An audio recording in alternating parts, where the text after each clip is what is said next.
Well, the designer of the full-size laser is Bruce Kirby, now in his 70s.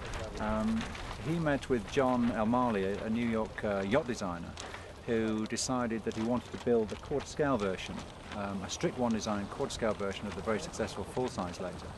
So between the two of them, they collaborated together and designed this very simple one-design radio-controlled laser. It has a one-piece blow-molded polyethylene, very strong hull.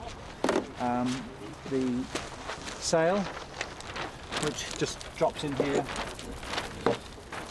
and the main sheet clips on here.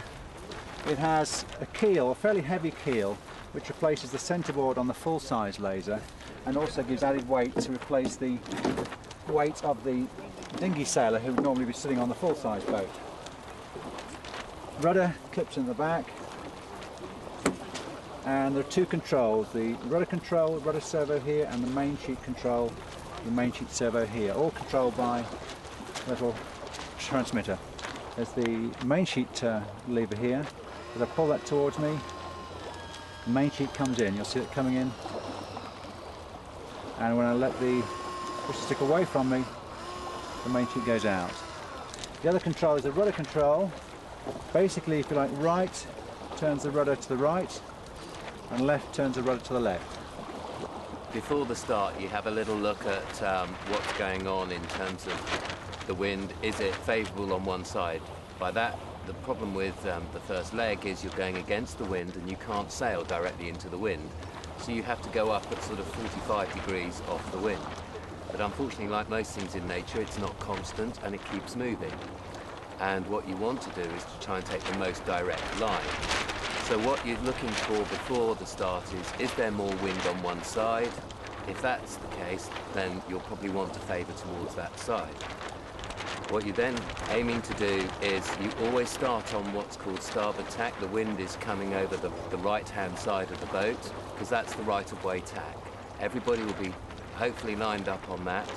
What you're then trying to do is to hit the start line, which is an imaginary line between two buoys, as fast as you can go when the gun hits.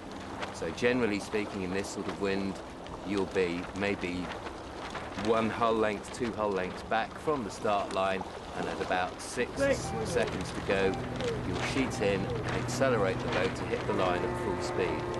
The key in this fleet is get yourself some clear wind, nobody interfering with you, and accelerate out the line just as fast as you can go. And you just keep going until you think the wind starts to move. If you look like you're beginning to start sailing away from the mark, then you need to tack and turn it through the wind so it's now coming over the other side of the boat, hopefully on a more favoured angle. I think, odd as it may sound to purist sailors, it is very much the same skills that you put into practice sailing radio control boats as it is with sailing full-size boats. The only difference is you don't have the feel of the boat underneath you. You're reliant much more on other senses. One of the great things about sailing these is they're all exactly the same. So it's as competitive as you would have in normal racing. The same rules apply. It's person on person, and everything that you would do in a normal boat applies the same tactics and the same issues that make a boat go fast.